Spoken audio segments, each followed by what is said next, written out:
तर मी Madhukar Kharade, Farmson agri solution company Nashik या कंपनीचा प्रतिनिधी. मी आज शिंदेवाडी या ठिकाणी बांधास कोळपे यांच्या वांगी आणि काकडीच्या प्लॉटला व्हिजिट देण्यासाठी आलो आहे.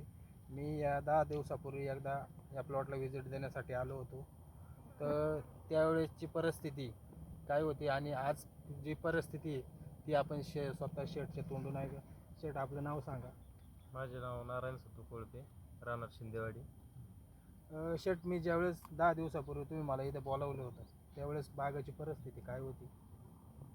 आपण या ठिकाणी 1 एकरमध्ये वांग्याचं पीक घेतलेलं आहे आणि त्याच्यातच आंतरपीक म्हणून काकडीचं पीक घेतलेलं आहे. त्यावेळेस आपल्या वांग्याला फुटवा नव्हता झाडांना आणि फुलकळी अतिशय कमी होती. ज्यावेळेस मी तुम्हाला पिस्टार आणि 1261 पाण्यातून सोडण्यासाठी सांगितले व फोटॉनिक्स भूमीवरून फवारणीसाठी दिले, त्यानंतर तुम्हाला आज तागायत काय रिझल्ट आलेला आहे? आपल्या झाडांची म्हणजे जेव्हापासून तुम्ही ट्रीटमेंट दिलेलं आहे, झाडांची वाढ झालेली आहे व्यवस्थितरित्या आणि झाडांना या ठिकाणी वांग्याला भरपूर कळे आलेले आहेत. तसंच काकडी पिकाला देखील भरपूर फुलकळ्या येऊन पीक दिसत आहे. काकड्यांचं भरपूर या ठिकाणी प्रमाण वाढलेलं दिसत आहे. याबद्दल तुम्ही पूर्णतः समाधानी आहात?